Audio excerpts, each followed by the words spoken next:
Praise the lord. Israel, Iran మధ్య జరుగుతున్న తాజా యుద్ధ పరిణామాలు, యెరూషలేము పరిస్థితుల గురించి తెలుసుకోవలసిన ముఖ్యమైన విషయాల శీఘ్ర సారాంశమిది. ఆలోచించండి, మధ్యప్రాచ్యంలో రగులుతున్న ఈ మహాసంగ్రామం ప్రపంచ భద్రతను ఎలా స్తంభింపజేస్తుందో.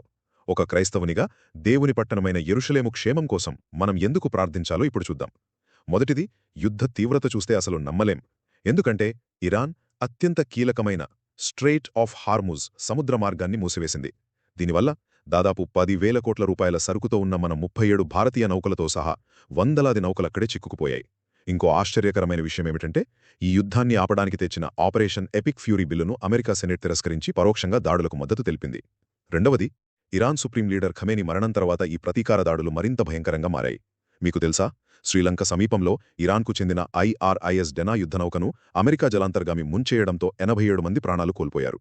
దానికి ప్రతిక్రియగా ఇరాన్ ఏకంగా ఆపరేషన్ ట్రూ ప్రామిస్ 4 కింద ఇజ్రాయెల్ రాడార్లు, అమెరికా నౌకలనే లక్ష్యంగా చేసుకుని వందలాది డ్రోన్లు, క్షిపణులతో విరుచుకుపడుతుంది. చివరిగా, అత్యంత ముఖ్యమైన విషయం, యెరూషలేముపై భీకర దాడులు జరుగుతున్నప్పటికీ దేవుని కృప వల్ల ఎలాంటి ప్రాణనష్టం జరగలేదు. ఇరాన్ ప్రయోగించిన బాలిస్టిక్ క్షిపణులు అత్యంత పవిత్ర స్థలాలైన టెంపుల్ మౌంట్, వెస్టర్న్ వాల్కు కేవలం కొన్ని వందల మీటర్ల దూరంలో పడ్డాయి. అయినా ఆశ్చర్యకరంగా అణు కేంద్రాల వద్ద కూడా రియాక్టర్లు సురక్షితంగానే ఉండి కేవలం భవనాలు మాత్రమే దెబ్బతిన్నాయి.